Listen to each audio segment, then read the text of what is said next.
théâtre, souvent on dit que la deuxième, c'est vraiment pas celle où il faut inviter les copains, c'est vraiment en général pas une bonne. Pourquoi? Parce que la première, on a tout donné, il y avait de l'excitation, il y avait du challenge, voilà. Et souvent la deuxième, une fois l'excitation passée, il y a un petit coup de mou. C'est pas systématique, mais ça arrive. Et ça pose la question tout simplement de comment retrouver la fraîcheur à chaque fois.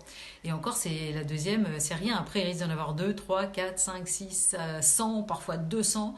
Donc, comment faire à chaque fois pour faire comme si c'était la première fois? Parce que c'est vraiment ça tout l'art du théâtre.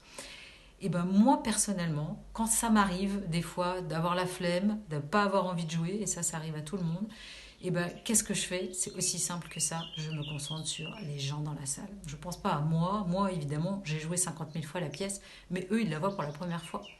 Eux, ils ont payé leur place, ils sont contents d'être là, ils ont envie de passer un bon moment. Et donc, c'est ce cadeau-là que j'ai envie de leur faire. Et plus je vais me concentrer et me connecter à ces gens-là, et plus je vais jouer pour eux, évidemment, plus ça va m'aider à chaque fois à redécouvrir avec des yeux vierges ce spectacle que eux ne connaissent pas et donc que je vais redécouvrir avec eux.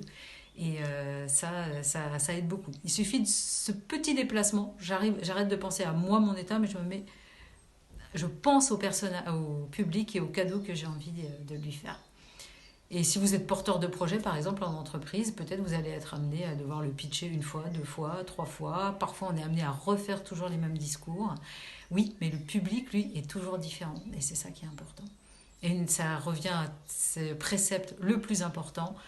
Quand on prend la parole, d'une manière ou d'une autre, c'est faut être concentré sur son auditoire, et non pas sur soi.